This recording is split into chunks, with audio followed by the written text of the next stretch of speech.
Degree college মাঠের এই জনসভায় প্রধান অতিথি হিসেবে যোগ দেবেন দলের মহাসচিব মির্জা ফখরুল ইসলাম আলমগীর। দুপুর 1টার দিকে জনসভায় যোগ দিবেন মির্জা ফখরুল। সেখানে নেতাকর্মীদের উদ্দেশ্যে বক্তব্য রাখবেন তিনি। এদিকে এই জনসভাকে ঘিরে এলাকায় সাজ রব, ব্যানার ফেস্টুন দিয়ে সাজানো হয়েছে জনসভার মাঠ ও আশেপাশের এলাকা। শেষ হয়েছে মঞ্চ নির্মাণের কাজ।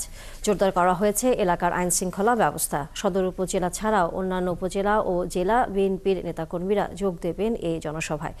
কর্মসূচি শেষে আজই ঢাকায় ফেরার কথা রয়েছে মির্জা ফখরুলের। এর আগে রবিবার দুপুরে তিনি ঠাকুরগাঁও জেলা শহরের কালীবাড়ি এলাকায় নিজ বাসভবনে যান।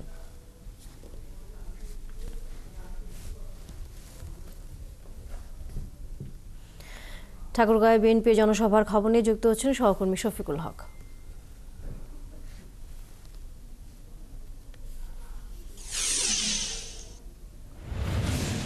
শফিকুল, এই জনসভাকে ঘিরে স্থানীয় বিএনপি নেতা কর্মীরা কি বলছেন, এবং একই সাথে আপনি বলছিলেন এর আগে যে দুপুর 2টায় যেহেতু জনসভার আনুষ্ঠানিকতা শুরু হবে, নেতাকর্মীরাও এসেছেন কিনা এখানে?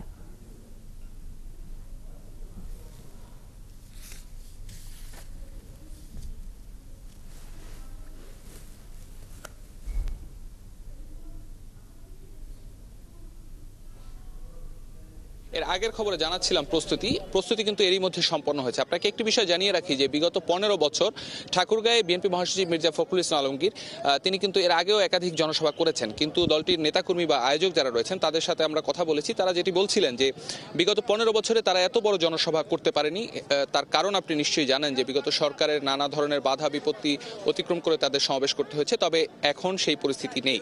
সেক্ষেত্রে নেতাকর্মীরা যেটি বলছিলেন যে এবারের আজকের এই জনসভা মূলত একটি জনস্রোতে রূপ নিবে এবং বিপুল সংখ্যক নেতাকর্মী এখানে উপস্থিত হবেন, এমনটি তারা এখান থেকে আশাবাদ জানাচ্ছিলেন। পাশাপাশি এই শিবগঞ্জ ডিগ্রি কলেজ মাঠে যেই জনসভাটি আয়োজন করেছে ঠাকুরগাঁও উপজেলা বিএনপি, সেই জনসভায় মহাসচিব মির্জা ফখরুল ইসলাম আলমগীর বেলা 3টা নাগাদ এই জনসভার মঞ্চে আসবেন, এমনটি আমরা জানতে পেরেছি।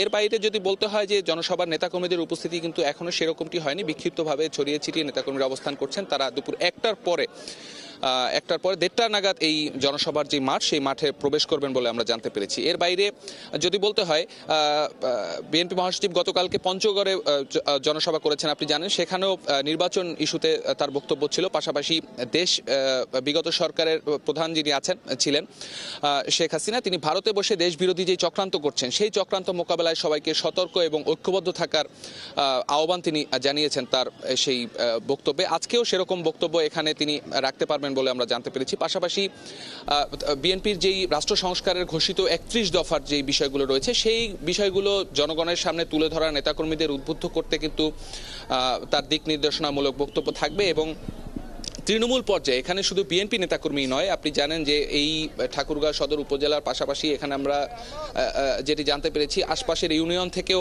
বিপুল সংখ্যক নেতাকর্মী এখানে উপস্থিত হবেন। পাশাপাশি সাধারণ মানুষও এই জনসভায় অংশ নেবেন। সেক্ষেত্রে তাদের কাছে বিএনপি রাষ্ট্র ক্ষমতায় যাওয়ার পরে কী ধরনের সংস্কার করবে বা কিভাবে দেশ পরিচালনা করবে, এসব বিষয় মূলত তার বক্তব্যে উঠে আসবে বলে আমরা এখন পর্যন্ত জানতে পেরেছি। তো এখনও আসলে জনসভার যেই উপস্থিতি, সেটি তুলনামূলক সেভাবে হয়নি। বিক্ষিপ্তভাবে এই জনসভার যেই সামনের যে সড়ক রয়েছে, সেই সড়কের বিভিন্ন জায়গায় নেতাকর্মীরা অবস্থান করছেন। তারা কিছুক্ষণের মধ্যেই এই জনসভার যেই মাঠ, শিবগঞ্জ ডিগ্রি কলেজের মাঠে এসে উপস্থিত হবেন বলে আমরা জানতে পেরেছি। তো প্রস্তুতি এরই মধ্যে শেষ।